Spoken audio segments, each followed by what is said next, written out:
remember, one of our goals is to, like, even if we suck initially on the front end of the direct response marketing, we can always test and get better at that stuff.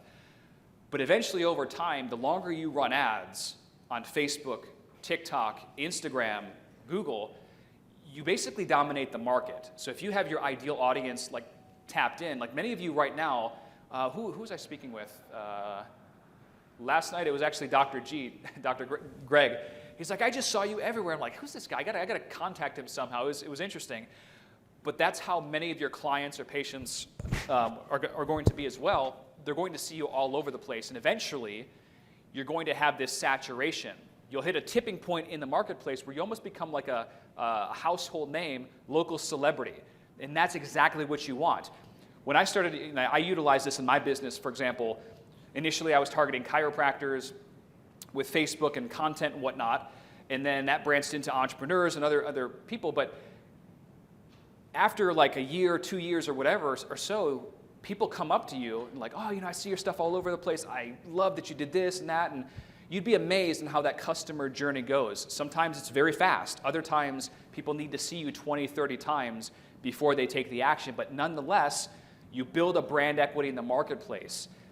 And I used to think branding was bullshit for a long time because I'm a small business. We need to make money now.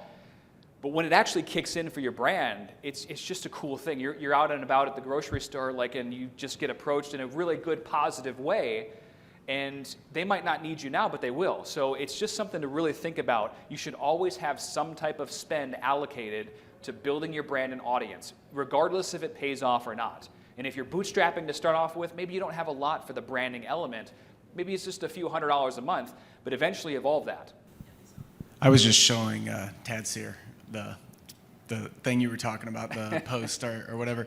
Yeah, on March 29th, 2019, I messengered Matt, you are everywhere. Would you be available to talk?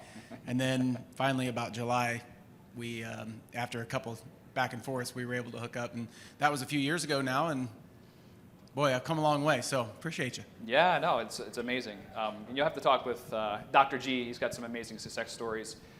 There's so many people, as you speak with them, you're going to see, well, I wasn't doing social media this way, and now I was doing it this way. I worked with Dr. Loop, and boom, things went really, really high. And some of you, it's going to take a lot longer because your markets are extremely competitive.